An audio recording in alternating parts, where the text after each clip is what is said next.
महाराष्ट्र में महायुति की सरकार बनने के बाद से एकनाथ शिंदे का कद कम करने की कोशिश की जा रही है। नतीजों के बाद से ही सीएम फडणवीस ने शिंदे सरकार के कई फैसलों को पलटने का काम किया है।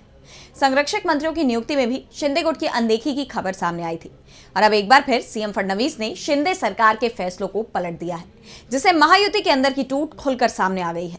तो क्या है पूरा मामला, जानने के लिए देखिए ये रिपोर्ट। महाराष्ट्र में महायुति में पर्दे के पीछे चल रही राजनीतिक हलचल चरम पर पहुंच गई है। सीएम फडणवीस और शिंदे के बीच पड़ी फूट की खबरें तो पहले से ही चर्चा में हैं और अब सीएम फडणवीस ने शिंदे सरकार के कई फैसलों को पलट दिया है। शिव सैनिकों का कहना है कि नाराजगी की कई वजह हैं। बीते कुछ महीनों में कुछ ऐसे फैसले हुए हैं जिनमें एकनाथ शिंदे के समय के फैसलों को पलटा गया है। इस वजह से शिंदे गुट असहज है। इसके अलावा अजीत गुट की एनसीपी की बीजेपी से बढ़ती नजदीकी को भी एक मुख्य कारण माना जा रहा है। इनमें से एक फैसला स्कूलों को लेकर है।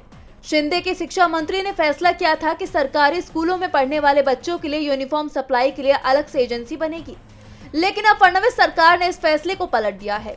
इसके अलावा भी कई ऐसे फैसले हैं जिन्हें पलट दिया गया है, जिसके बाद शिवसेना के एक नेता की तरफ से कहा गया है कि ये बदलाव एक तरफा तौर पर किए गए हैं।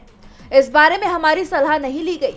बीजेपी के नेतृत्व में हमारा महत्व नहीं रहा। पहले ही इन फैसलों की वजह से दोनों गुटों के बीच मनमुटाव देखने को मिल रहा था और अब संरक्षक मंत्री के फैसले ने शिवसेना और बीजेपी के बीच इस दरार को बढ़ाने का काम किया है।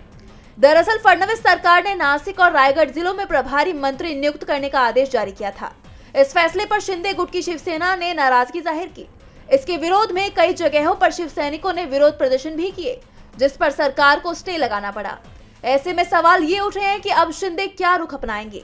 डीबी लाइव की रिपोर्ट।